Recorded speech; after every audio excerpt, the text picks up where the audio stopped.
dhe pasaj t'i ngeli të paktën 1 gram apo 1 grimc vlerësimi patriotik për Berishën. S'po them pasaj që patriotizëm është ta ruash vendin nga kategoria e shpërdoruesve, të ruash institucionet, t'i ndërtosh ato edhe t'jesh i drejtë me popullin tënd, pak me popullin tënd. Ka pasur diktatorë bota, por kanë ruajtur një grim shtetari brenda vetes tyre, ka respektuar dhe ligjet që kanë bërë vetë, të drejta apo pa drejta, dhe ka pas raste që janë bindur të ligjeve që kanë bërë vetë. Por në këtë vend, Berisha është i pari dhe vazhdon me sukses Rama, që e kanë servirur de facto veten si persona mbi ligjin dhe të servirësh veten mbi ligjin dhe mbi palët, në të raste, është të certifikosh veten si studimtar dhe jo si bushtet i zgjedhur me votë. Kështu që nuk kam dyshim që të paktën paratë e këtij personi nuk janë, nga të dhënat që kam nuk mund të jetë ndryshe, dhe kam bindjen e plotë që mënyra si është vepruar me fondacion, koha, terminologjia e shkruar në kundërshtim ato të thënë dhe të servirur në publik, hallin që ka Berisha dhe çfarë ka bërë Berisha tërë të kohë me ekonominë shqiptare, me këtë popull, me këtë vend, që është rënuar për gjatë kohës që Berisha është bërë ky që është bërë për bindësh në fuqinë e paras politike, në fuqinë e krimit, mbi të gjitha, them që këto janë paratë e tij. Duhet të jetë paratë e tij. Prandaj duhet hetuar në detaje sa më shpejt dhe sa më udhësisht. Si mendoni, sa gjasa ka që Departamenti Amerikan i Drejtësisë të nisë një hetim në një moment caktuar kundrejt Berishës sa i përket kësaj kontrate? Besoj që kjo zhurmë që u bë dhe fakti që PD-ja nuk përgjigjet është se ata e kanë frikën se tashmë kjo zhurmë do bëj punën e saj.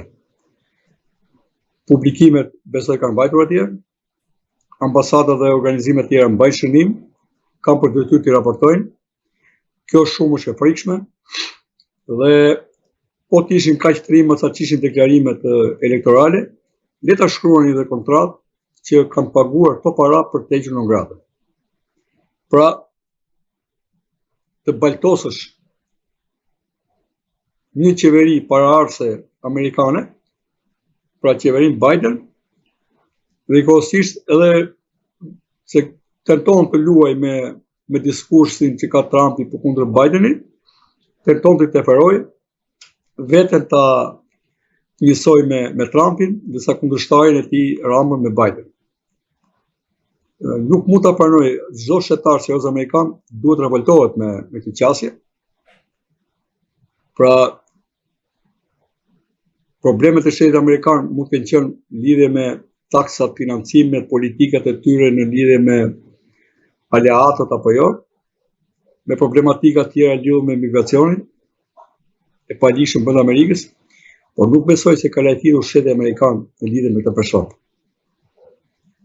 Ai po tepër që ky person nuk ka lënë pa stigmatizuar dhe pa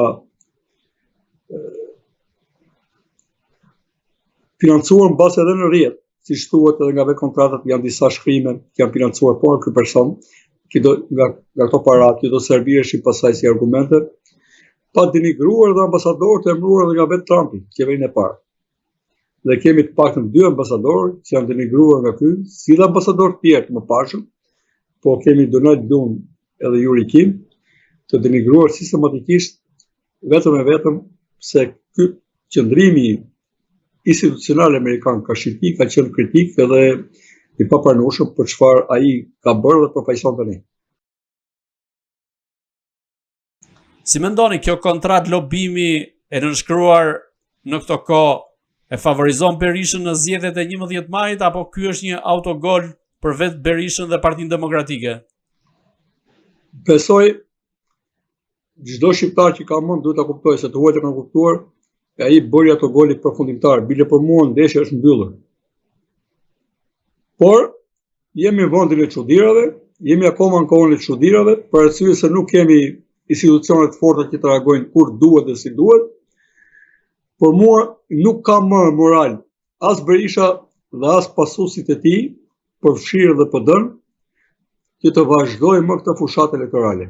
Këtu është mbyllur fushata me këtë kontratë të bimit. Nuk kam arsye, do një motiv, domethënë.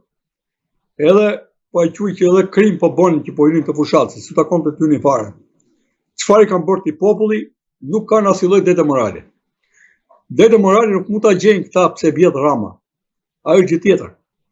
E kanë penguar një ngritje e opozitë të pavarur me të gjitha format, kanë hyrë pazar me Ramën, kanë bërë komisionin zgjedhor edhe për 2024, kanë bërë marrëveshje edhe për t'i kthyer, për t'i dhënë burrë në mënyrë pa ligjshme, pa drejtë, kanë bërë marrëveshje edhe për personat që u dënuan njerë me korupcion dhe të dilnin pastaj me anë të faljes, të gjitha me amnistin, të gjitha këto tregojnë që këta nuk janë fare në antagonizëm me Ramën, këta janë në antagonizëm me drejtësinë si koncept, me demokracinë si koncept, me një të ardhme tjetër jashtë këtyre dy grupimeve, të cilat ekziston në mendjet tona, ekziston teori, nuk ka ardhur akoma në praktik, po, këta janë antagonizëm me ata të cilët aspirojnë vërtet për një vend të lirë, demokratik,